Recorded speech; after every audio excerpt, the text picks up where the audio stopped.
Hey guys, this is Pharmacist Curtis Alexander. In this video, I'm going to be doing a review on a prescription medication called Trintellix. And Trintellix is another medication in the class of drugs called selective serotonin reuptake inhibitors, called SSRIs.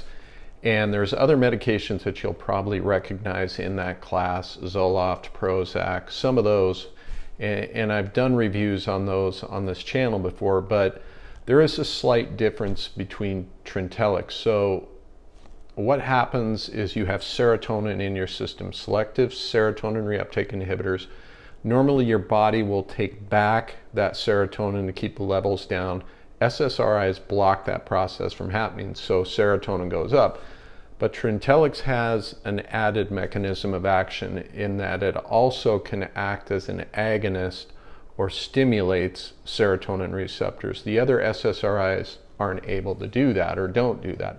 The question becomes is, does that give Trintellix a leg up over other SSRIs? And at the end of the video, I'll basically give you my take on that. But first I want to go through some of the side effects, because now that you understand how it acts in your body, some of the side effects are going to make a little more sense for you. So first of all, serotonin does a number of things in your body. So you have to understand that when you cause the levels to go up and you stimulate receptors, there's going to be other side effects from that. If you watched any of my other videos, they're not common side effects, but serotonin can be involved in how your blood clots. It can be involved in fracture risk. We do see, now again, these are not common, but you can see an increased fracture risk in the over 50 crowd. It can affect your sodium levels. If you have acute angle glaucoma, it's something to be concerned about.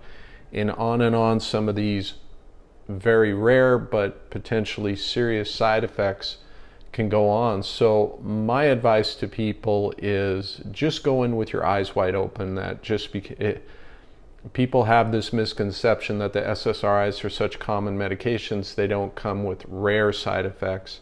They do. So some of the ones, again, kind of recapping, more rare but potentially serious, fracture risk, bleeding risk, low sodium levels. A big one in this is more common is suicidal ideation. What that means is people are thinking about suicide more. And we especially see this in under 24 years of age. Most doctors will shy away from using it. It's a black box warning on Trintellix's labeling, which is a huge deal. It's a risk factor. In the older age groups, not as much, but definitely in the younger age groups. So that's something to watch out for.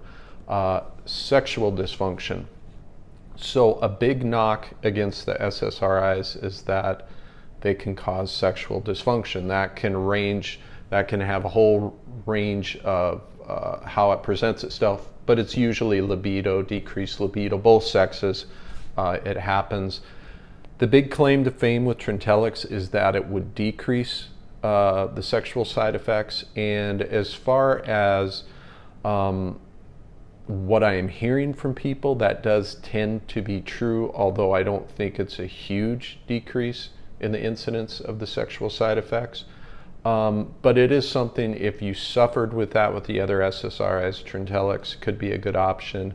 The other thing that we want to think about is the withdrawal potential. I've talked about this before. What do you do when you want to get off these antidepressants? If you've been on them more than 3 weeks, you need to go very slowly. Trintellix, you still have to do that. You should go off it slowly, but we worry less about going off medications if they have a longer half-life. Trintellix does have a longer half-life. Some of the other medications have shorter half-lives. That's when we can really run into problems. But again, if you and your doctor decide to go off Trintellix, it does need to be done slowly.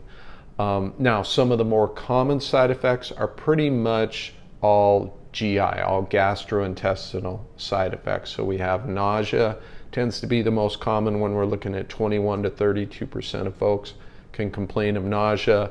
Other things we can see in that 2 to 10% range are going to be other stomach related side effects. Can be diarrhea, can be constipation, which again doesn't make a lot of sense, but when you understand that serotonin is primarily made, I guess for lack of a better term, in your GI tract, roughly 90% of your serotonin is in your guts, okay? That's where it's produced. So when you increase those levels, it makes sense that you're going to have stomach side effects from it. Okay, so we've covered some of the more rare side effects, but potentially serious side effects, and we've covered some more of the common ones. We've talked about the mechanism of action and some of these other things. Now, my personal take on Trintellix. I do think it brings some advantages to the marketplace. I think it brings some advantages to people who have tried other SSRIs, particularly if they've had sexual side effects from the SSRIs. So I do think there's a place for it. Obviously, when we're talking about marketing, pharmaceutical marketing, I want to be upfront with people as well that there's downsides, and we talked about those. Another downside that we haven't talked about is the cost. It's extremely expensive. What's it going to cost you? I don't know. It really depends on your insurance and the coverage that they allow for Trintellix. So if you've tried it, I would really appreciate you posting in the comments to let other people know your experience. I would like to know your experience. I look at all the comments. As I do more videos, I don't necessarily have time to respond to all of them, but I really appreciate you posting anything that you've experienced as far as Trintellix. So again, I hope this video was helpful and valuable, and until the next one, I will see you. Thanks.